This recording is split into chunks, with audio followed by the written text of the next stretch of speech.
ఒక్కసారి ఊహించుకోండి. ఒకటి కాదు, రెండు కాదు, 10 కోట్ల మంది జనం ఓ ప్రాంతం వైపు అడుగులు వేస్తే ఎలా ఉంటుంది? వారంతా కలిసి పవిత్ర గంగా నదిలో స్నానం ఆచరిస్తే ఎలా అనిపిస్తుంది? చూడడానికి 2 కళ్ళు చాలవు కదూ. ఇదంతా ఊహ కాదు, వాస్తవం. హిందూ ధర్మంలో కొన్ని ముహూర్తాలకు ప్రత్యేక స్థానం ఉంటుంది. అందులో మౌని అమావాస్య ఒకటి. జనవరి 29న మౌని అమావాస్య సందర్భంగా మహాకుంభమేళకు భక్తులు భారీ స్థాయిలో పోటెత్తుతున్నారు.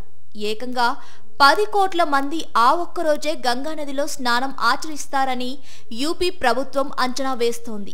విదేశాల నుంచి కూడా భక్తులు తరలి వస్తారని చెబుతోంది. ఇంతకీ ఈ మౌని అమావాస్య ఎందుకంత ప్రత్యేకం? ఇప్పుడు తెలుసుకుందాం. మౌని అమావాస్య హిందూ ధర్మంలో ఓ పవిత్రమైన రోజు. ఆ రోజు మౌనంగా ఉండడం, ఆత్మచింతన చేయడం, పవిత్ర నదుల్లో స్నానం చేయడం ముఖ్యమైన ఆచారాలు.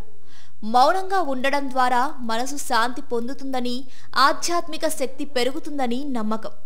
ఆ రోజు పవిత్ర గంగా, యమున, సరస్వతి నదుల సంగమంలో స్నానం చేస్తే పాపాలు తొలగిపోతాయని నమ్ముతారు.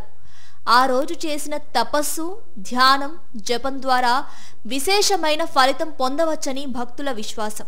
ఇది ముఖ్యంగా ఆధ్యాత్మిక మార్గంలో ముందుకెళ్లేందుకు చాలా ప్రాముఖ్యమైన రోజుగా హిందూ పండితులు చెబుతూ ఉంటారు.